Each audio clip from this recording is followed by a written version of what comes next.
Without hesitation, he turned the bottle upside down and poured the cold water straight over the old man's head.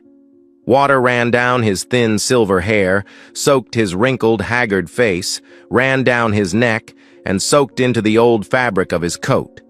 The man gasped, his whole body shaking, not only from the sudden cold, but also from the utter humiliation that had taken place right in the place he sought protection. He stood frozen in place, his old eyes wide open, filled with shock and disbelief.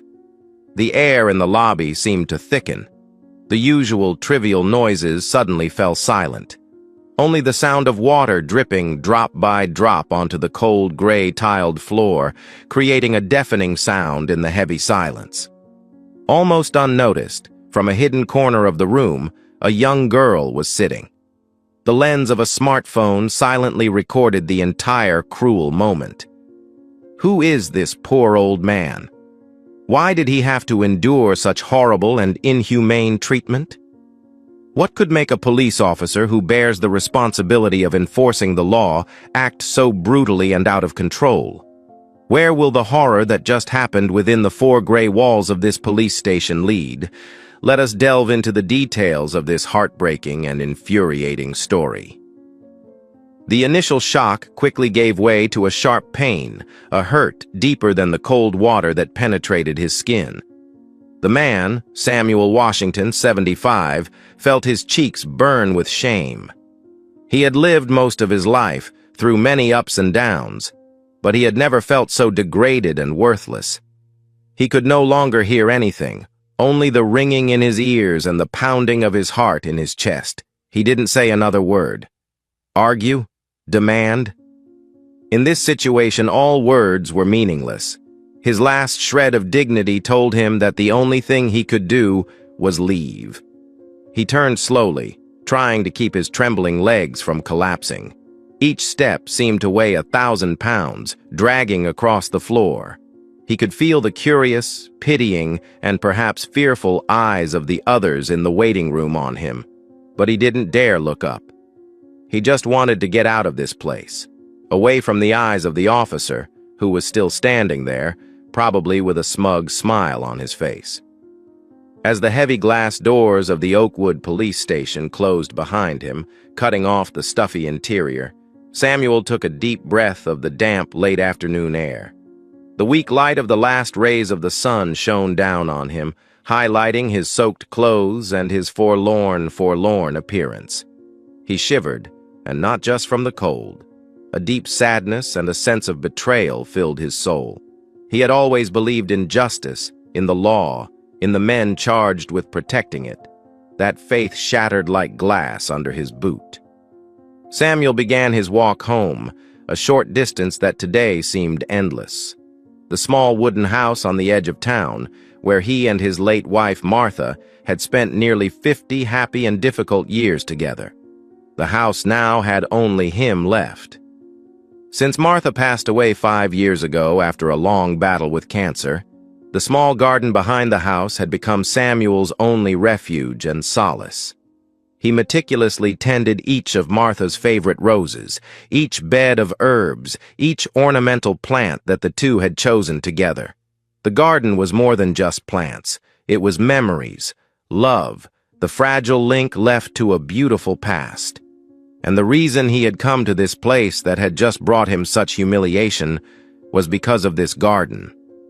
The night before, when he had woken up in the morning, he had discovered that the ceramic gnome, a 30th wedding anniversary gift that Martha had insisted on buying on their rare vacation to the Appalachian Mountains, had disappeared from its usual place under the maple tree.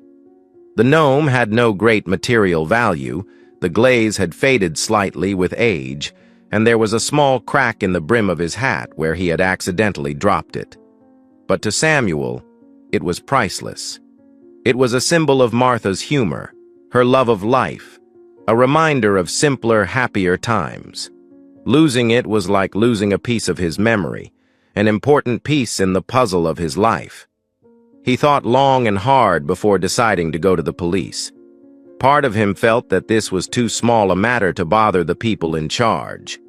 But the other part, honed by his years in the military and a lifetime of following the rules, told him that any wrongdoing, no matter how small, should be reported. It was his civic duty, the way to maintain order. He didn't really expect the police to recover the statue, but he felt it was the right thing to do.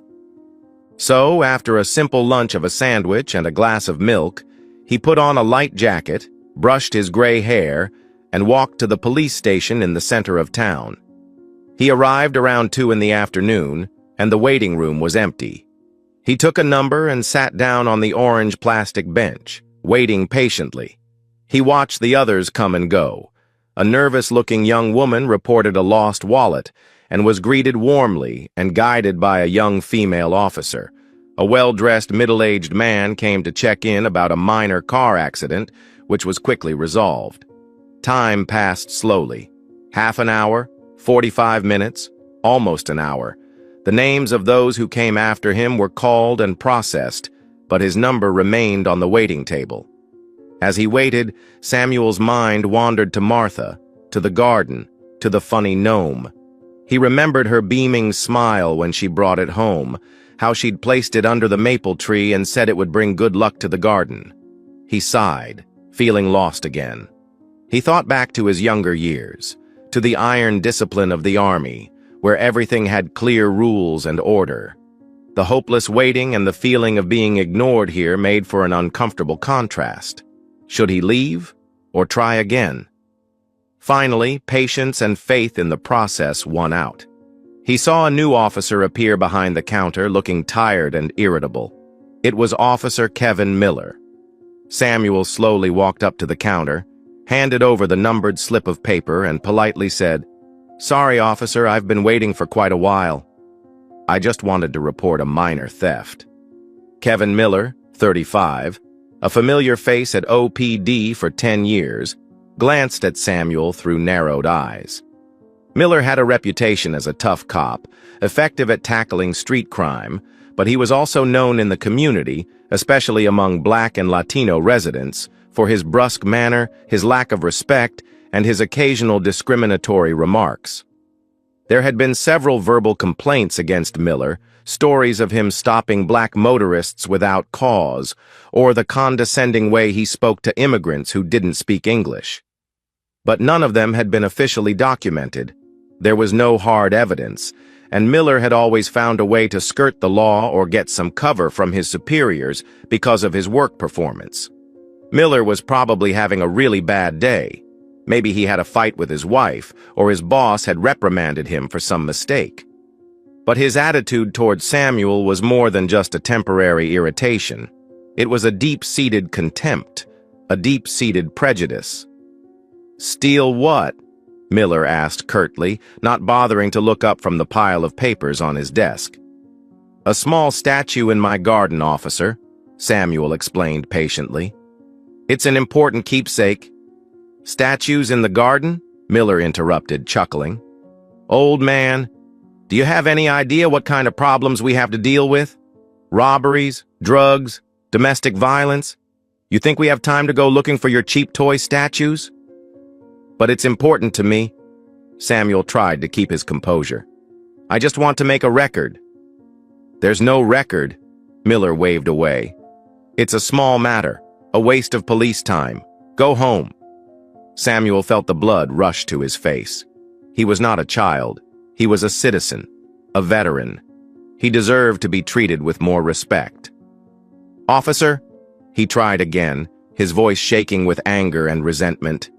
"By law, you are responsible for taking reports from citizens." It was at this point that Samuel's persistence, his insistence on his just cause, gave Miller an excuse to vent his frustration and prejudice. He sprang to his feet, his face red with rage. "It is my duty to maintain order," he shouted, his voice echoing through the lobby, "and you time-wasters are disrupting it." And then, the unthinkable happened. Miller grabbed the water bottle, twisted the cap, and poured it straight over Samuel's head. In the corner, Maria Rodriguez, a 22-year-old student at Oakwood Community College who was waiting to report a car crash she witnessed on her way home from class, had watched the whole thing unfold quietly. She was of Mexican descent, and her family had moved to Oakwood when she was a child. She was used to the stares and the innuendos about immigrants. She had noticed Officer Miller's lack of respect for the older black man from the start. A feeling of resentment had simmered inside her. She felt sorry for the old man who just wanted to be heard. As Miller began to raise his voice and use derogatory language, Maria felt her heart beat faster. She had a bad feeling. She remembered the stories of police brutality she had read online, the similar videos she had seen. An internal struggle took place inside her. Should she intervene? But she was afraid. She was just a college student, a Latina, facing an angry white police officer. Would she be bullied?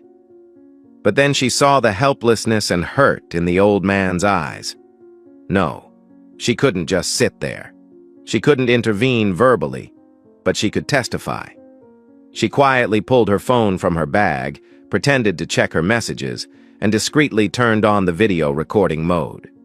Her fingers trembled as she pointed the camera at the reception desk. She intended to capture evidence of the officer's behavior in case the old man wanted to complain later. She never expected to record something even worse than the harsh words. The act of pouring water full of humiliation. The moment the bottle tipped over, Maria almost lost her breath in shock, but she held her phone tightly, trying not to reveal that she was recording. She knew this video could be very important. As Samuel Washington walked out the door of the police station, leaving the horror behind, Maria Rodriguez stood up quickly. She was in no mood to report the crash. Anger and sympathy overwhelmed her. She walked quickly outside, watching the old man's drenched, lonely back as he walked away in the weak afternoon light. She felt a surge of anger toward Officer Miller and the system that seemed to allow such behavior to continue. Back in her tiny rented apartment, Maria sat at her computer, her mind still reeling. She watched the video over and over again. The image of the old man shaking, his anguished face, and Miller's aggressive, cruel demeanor made her shudder. She knew she had important evidence that could expose the truth. But posting it on social media? Was it safe? Miller was a cop. He could find her. He could make things difficult for her family. Her inherent fear of power made her hesitate. But then she thought of the old man. He could be someone's grandfather, someone's father. He was a human being, deserving of respect. If she remained silent, would anyone else dare speak up? Without this evidence, would the old man's words have enough weight to withstand a police officer's explanation? Silence would allow evil to continue. Maria took a deep breath. She couldn't let fear overcome her conscience. She had to do the right thing, even if it meant facing risks. She logged into her Facebook account, where she often shared cheerful pictures of her student life, her cooking, her pet cat. This time, the content she shared was completely different. She uploaded a nearly minute-long video, her heart pounding. She carefully wrote the accompanying status, trying to keep an objective tone but unable to hide her anger. I witnessed and recorded this scene at the Oakwood Police Department, OPD, at approximately 3:15 p.m. this afternoon, Tuesday, July 25th. A police officer, identified by his name tag as Kevin Miller, refused to take a report from an elderly man and then intentionally poured water over his head. The man was only politely asking for help. Officer Miller's behavior was completely unacceptable, an abuse of power, and an affront to human dignity. I hope OPD will take appropriate action. She pressed the post button. Immediately, a mixture of anxiety and relief washed over her. She had done what she needed to do. Now all she had to do was wait and see what would happen. At first, as Maria had expected, the video was only viewed and shared by a few of her close friends. They commented on it, expressing shock, anger, and concern for her safety.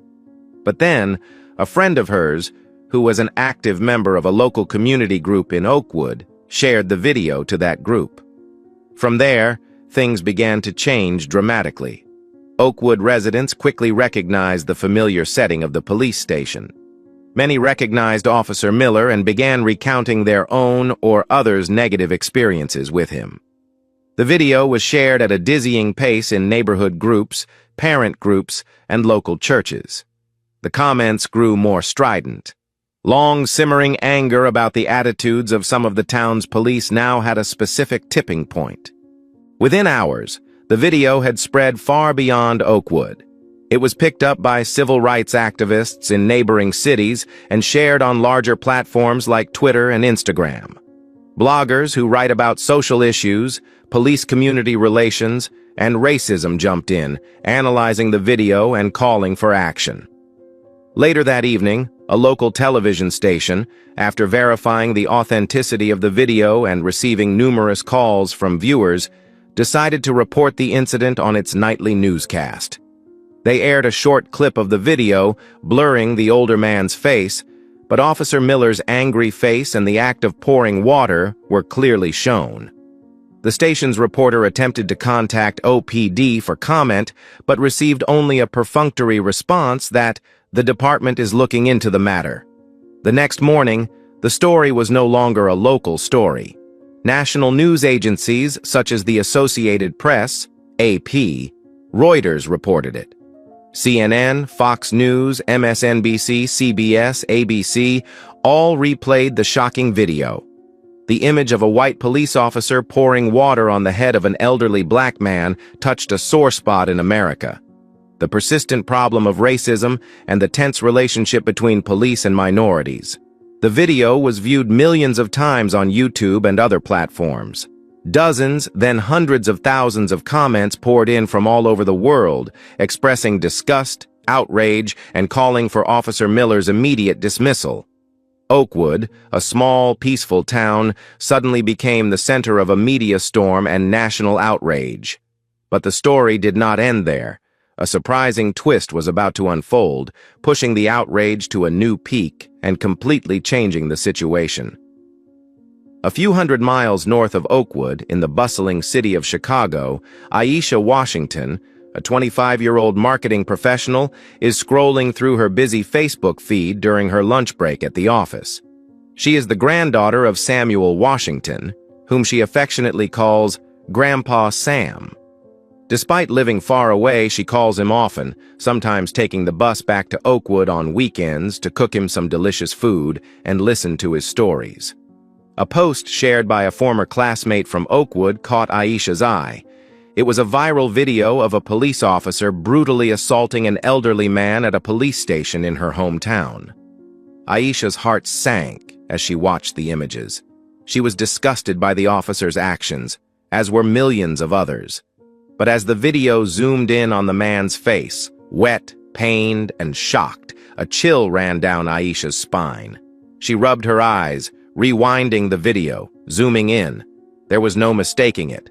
That hunched figure, that high forehead, those kind yet wounded eyes, that was her Grandpa Sam.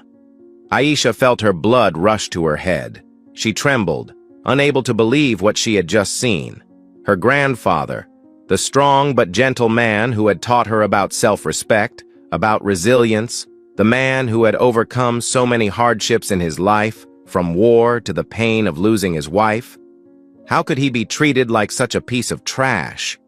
Right in his hometown, by the very person who was supposed to protect him. She quickly picked up the phone and dialed the familiar Oakwood landline. It rang for a long time, but no one answered. Aisha became more and more worried. Was her grandfather okay? How was he feeling? He must be in shock, in pain, and ashamed. A surge of anger and pity for him surged through her. She couldn't let him suffer this injustice alone. She had to do something. Aisha opened her laptop, her mind racing. She recalled the stories he used to tell, the mementos he treasured. She went to the old photo folder she had carefully scanned and archived. She found them. Black and white photos of him as a young man, strong and proud in his U.S. Army uniform, standing alongside his comrades on a foreign battlefield. A picture of him smiling awkwardly as he accepted the Purple Heart for shrapnel in his leg during a battle in Vietnam. A yellowed color photo of him standing solemnly, the Bronze Star pinned to his chest for bravely saving the lives of 2 wounded comrades under enemy fire. Images of a silent hero who had devoted part of his youth and blood to his country. Without hesitation, Aisha chose the most meaningful photos and began to write. She is not a writer, but the words poured out from the wounded and angry heart of a grandchild who loved her grandfather. She posted the article on her personal Facebook and Twitter pages, set to public, along with the photos. The man you see in the horrific video from the Oakwood Police Department is not just some anonymous victim. He is my grandfather, Samuel Washington, and he is a hero. Look at these pictures. This is my grandfather as a young man, Samuel Washington, a soldier in the United States Army. He fought in Vietnam. He was wounded for this country. That's why he got the Purple Heart. He showed extraordinary courage to save his comrades. That's why he got the Bronze Star. My grandfather lived a quiet, honorable, and dignified life after leaving the military. He was a loving husband, father, and grandfather. He loved his garden. He loved the town of Oakwood. That day, he went to the police station for a simple reason: to exercise his civil right, to report a small stolen keepsake. And this is how Officer Kevin Miller and the Oakwood Police Department respected an elderly African-American veteran? By pouring water over his head as if he were not human? This incident is not just the wrongdoing of one corrupt individual. It is a stain on the reputation of the police service. It is an insult to all who have served and sacrificed for this country. It is a disgusting manifestation of the racism that still exists. My grandfather, Samuel Washington, deserved more. He deserved respect, gratitude, and justice. We demand full accountability from the Oakwood Police Department. We demand that Kevin Miller be fired and face the consequences. We demand justice for a forgotten and disgraced hero. Please share this story. Don't let my grandfather's sacrifice and the cruelty he endured be forgotten. Aisha's post, with its powerful emotional tone and undeniable photographic evidence of Samuel's glorious military past, exploded like an atomic bomb on social media. It went viral even faster than the original video. Within hours, the post had hundreds of thousands of likes, shares, and comments. The story was instantly elevated to a whole new level. Veterans organizations across the country, from the VFW to the American Legion to the Vietnam Veterans of America, immediately took action. They issued official, extremely scathing statements, condemning Officer Miller's actions as abhorrent, intolerable, and an insult to the uniform and all who wear it. They demanded that the Oakwood police chief and the mayor take immediate action, not only to fire Miller but also to consider criminal charges if possible. Images of a young Samuel in uniform juxtaposed with the image of an old, drenched, and distressed man in the police station filled television news and online news sites, creating a haunting contrast that was seared into the public's mind. Pressure on the Oakwood Police Department and administration now came not only from an angry public, but also from an organized, vocal, and politically influential force, the veterans community. The phones at City Hall and OPD rang so hard that they had to increase their call center staff. The email inboxes of Police Chief Davis and Mayor Johnson were flooded with thousands of emails demanding action. Politicians at the local and federal levels, especially those with veteran constituents, could not sit idly by. A number of congressmen and senators spoke out in the media, demanding an independent, transparent investigation and strict handling of the Oakwood incident. This small town suddenly finds itself at the center of a national crisis about race, justice, and the treatment of those who have served our country. Meanwhile, in the small house on the outskirts of town, Samuel Washington finally picked up the phone when Aisha called a third time. His voice was still weak, but he was calmer. Aisha told him about the community's reaction, the outpouring of support, the fact that his glorious past was now known nationwide. At first, Samuel felt embarrassed and somewhat uncomfortable about his private life being exposed. He didn't want pity or praise. He just wanted to be left alone. But Aisha patiently explained, "Grandpa Sam, this is no longer about you. This is an opportunity to make a change. Your voice, your story has great power. You don't need to make a fuss. Just speak the truth. Speak your feelings. You are not only demanding justice for yourself, but also for many others who have suffered similar treatment in silence." Meanwhile, attorney David Thompson, a white civil rights attorney with a practice in a neighboring city who has handled numerous civil rights and police brutality cases, reached out to Aisha after reading her post. He expressed deep outrage and offered to represent Samuel pro bono. He said Samuel's case was well documented and highly symbolic and needed to be pursued to set a precedent. After hours of talking to Aisha and attorney Thompson on the phone, after sleepless nights of thinking, Samuel finally agreed. He would stop hiding. He would confront. Not for revenge, but to reclaim his trampled dignity and help prevent similar injustices. He agreed to hold a brief press conference right in his own backyard. A few days later, under the still overcast Oakwood sky, dozens of reporters, journalists, and cameramen from news agencies large and small gathered in front of Samuel's simple wooden house. Neighbors, friends, and members of the local Veterans Association were also present, standing quietly behind to show support. Samuel Washington walked to the door, Aisha helping him. He was wearing his oldest suit, the one he wore for formal occasions, neatly pressed. The small metal veteran's badge on his lapel glinted in the rare sunlight. He looked tired, but his eyes were unusually determined. He stood tall, facing the swarm of cameras and microphones aimed at him. Attorney Thompson briefly introduced Samuel and the reason for the press conference. He then let Samuel speak. Samuel cleared his throat, then began to speak, his voice slow and clear, without the slightest wavering, though one could hear the emotion hidden deep within. "My name is Samuel Washington. I have lived in this town, Oakwood, for almost 50 years. Before that, I had the honor of serving in the United States Army, fighting in Vietnam," he began, his voice deep and even, drawing everyone's attention. "A few days ago, I went to Oakwood Police Station as a private citizen, a taxpayer, seeking help. A small but very meaningful keepsake, a gift from my late wife, had been stolen from my garden. I just wanted to do the right thing and report it." He paused, looking out at the crowd. "I waited for almost an hour. I tried to present my case politely and patiently, but instead of receiving support or at least a listening ear, I was met with contempt, insults, and ultimately an unspeakable humiliation from Officer Kevin Miller." His voice cracked a little as he recalled the moment, but he quickly regained his composure. "That cold water didn't just soak my clothes, it damaged my dignity.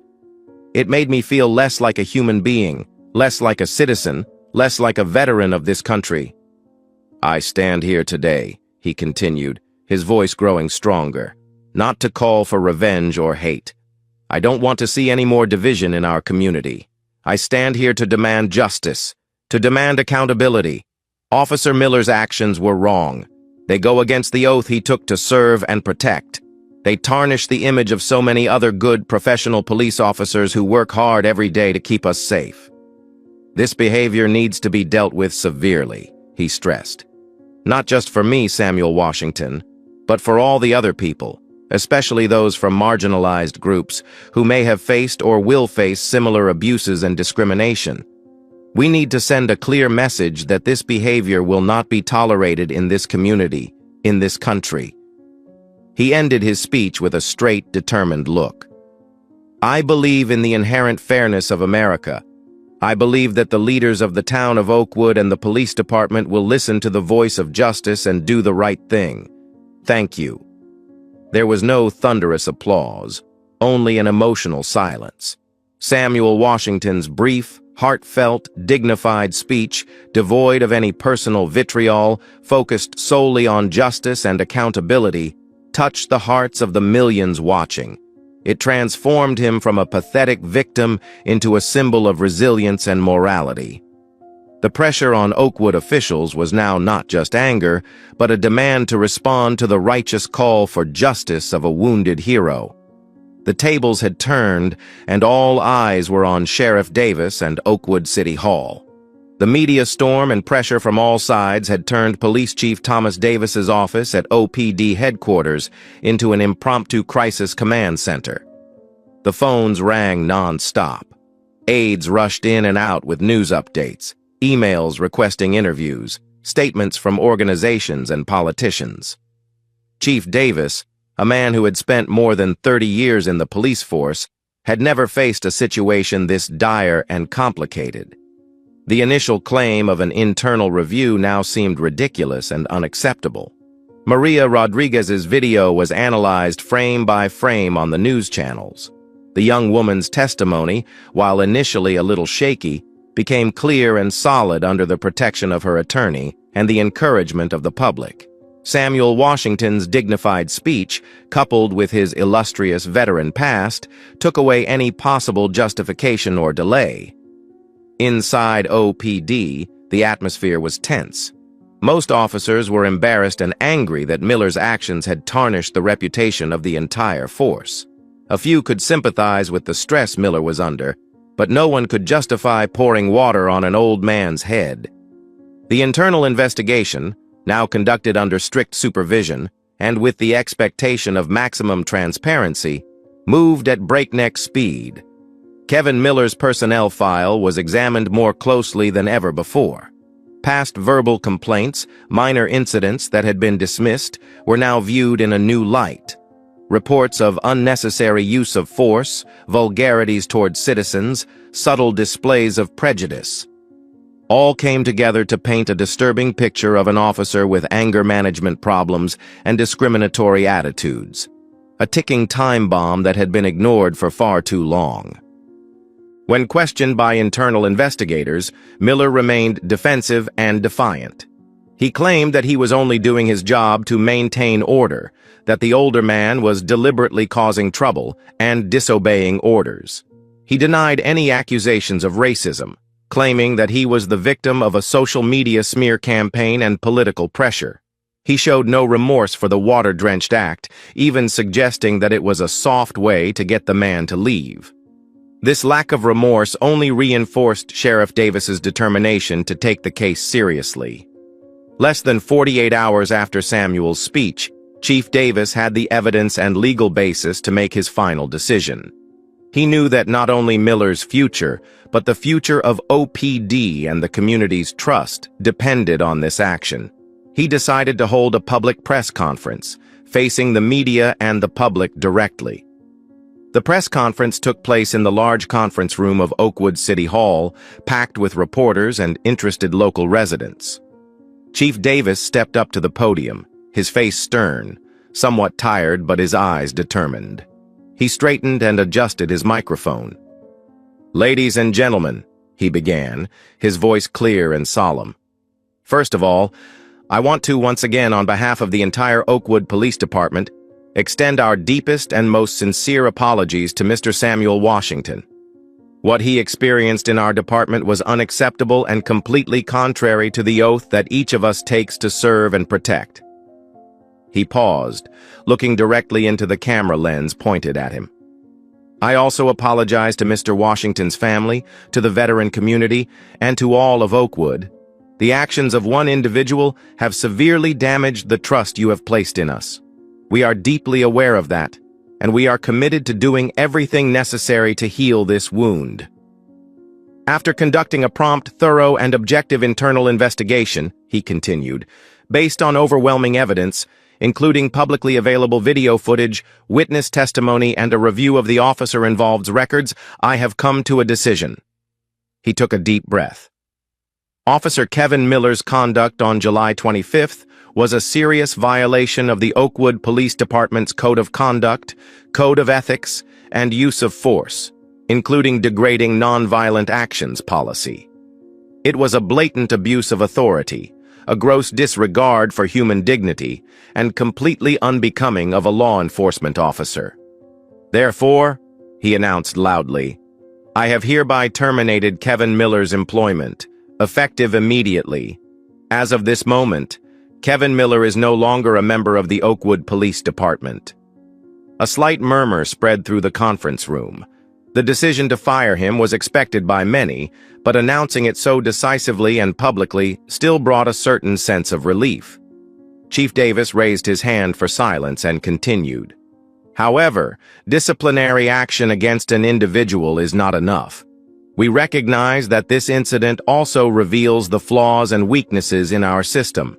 Therefore, I am committed to making deep and substantive changes. He outlined a series of specific measures: comprehensive review and reform of training programs, focus specifically on de-escalation skills, managing unconscious bias, intercultural communication, and recognizing signs of mental health crisis in citizens. Strengthen oversight and accountability. Consider establishing an independent civilian oversight board with real powers to review complaints of police misconduct. Implement an early warning system for officers who have been repeatedly complained about or who show signs of concerning behavior. Promote workforce diversity. Work to recruit more officers from minority communities to better reflect the diversity of Oakwood's population. Strengthen community dialogue. Organize more frequent meetings between police and residents in different neighborhoods to listen to opinions, answer questions, and rebuild trust. This will be a long process, and it will not be easy, Chief Davis concluded. But we are committed to taking these steps seriously and in a transparent manner.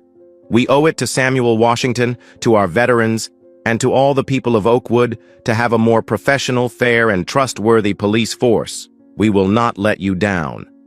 The press conference ended. Miller's firing and Sheriff Davis's commitment to reform were widely reported. Justice, at least in the first and most important step, removing the perpetrator from a position of power, had been served. The tragic fall of Samuel Washington had been the final straw, ruining the perpetrator's career and opening up a community with a glimmer of hope for positive change. As time passed, the media storm surrounding the Oakwood incident gradually died down, giving way to other news stories. But for those involved, especially Samuel Washington, life was never quite the same. Samuel returned to his quiet daily life in his small house and beloved garden. But now he was no longer an anonymous old black man, quietly living out his final years.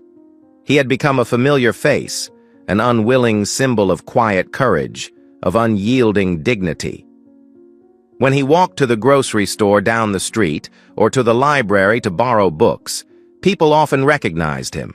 Some smiled and greeted him more friendly than before, some came to shake his hand to express admiration, some just silently nodded with eyes full of respect. Hundreds of letters and postcards from all over the country continued to arrive at his house, sharing similar stories, expressing gratitude for his courage to stand up, or simply sending wishes of health and peace. He read each letter carefully, his heart filled with complex emotions. One of the most memorable moments for Samuel was when the young neighbor who had stolen the gnome statue came to his house with his father. The boy stood there, red-faced, holding the carefully cleaned statue in his arms, stammering an apology. He confessed that it was just a drunken prank with his friends, and that he had no idea what the statue meant to his father. After learning the whole story from the news, Samuel felt extremely ashamed and remorseful. His father also expressed regret and apologized on his son's behalf. Samuel looked at the young boy, then at the beloved statue in his hands. He was not angry. He took the statue back, put it back under the maple tree, and turned to the boy and said, "Everyone makes mistakes, my son. The important thing is that you recognize your mistakes and face them. Remember this lesson, and always respect other people and their property." His forgiveness and tolerance deeply touched both father and son. The local Veterans Association held a small ceremony in Central Park to honor Samuel Washington. It was not a grand ceremony, but a friendly gathering of comrades, neighbors, and friends. They presented him with a plaque recognizing his service to his country and his courage in the face of adversity. When asked to speak, Samuel spoke briefly about the importance of unity, tolerance, and the need to always stand up for what is right and for human dignity. He did not want to be hailed as a hero. He just wanted to live out the rest of his days in peace and respect.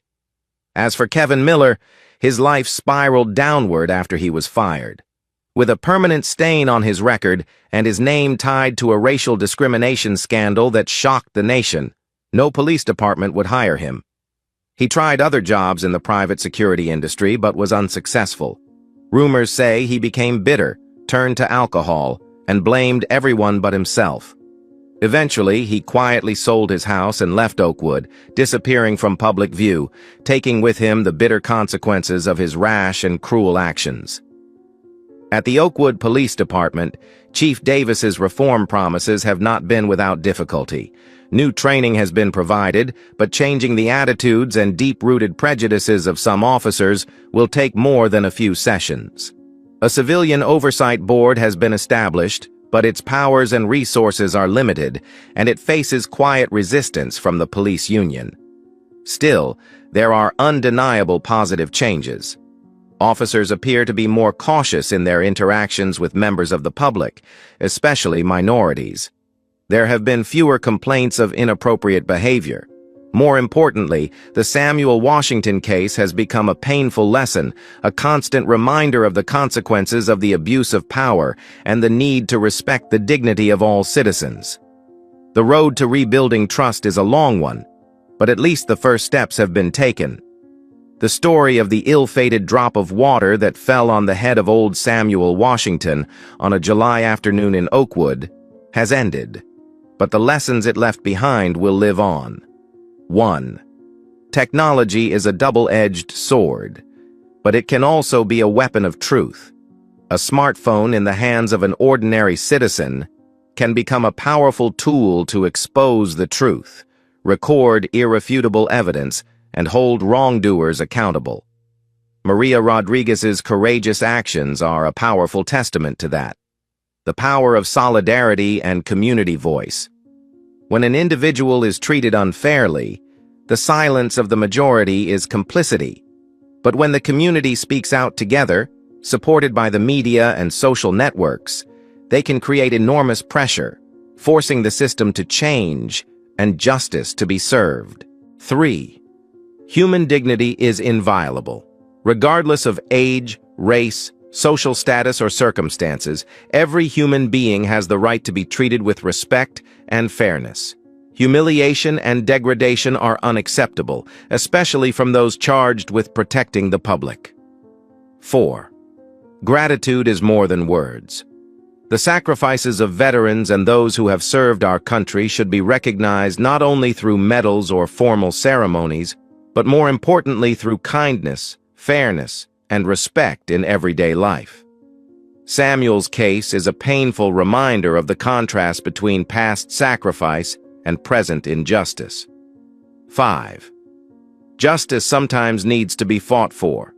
Justice doesn't always come on its own. It takes courage to stand up, persistence to pursue, and unity to create change. Samuel's story shows that despite the hardship and pain, the fight for justice is worth it and can be won. How does the heartbreaking story of veteran Samuel Washington touch your emotions and thoughts? Does it make you think differently about how our society, and perhaps even yourself, treats elders, minorities, and those who have served our country? Is the respect we show them truly expressed in our daily actions? Or is it just empty words? And more importantly, what do you think you can contribute, however small, to building a society where the dignity and human rights of all are always prioritized and protected fairly, especially by those in power and responsibility? Leave your comments.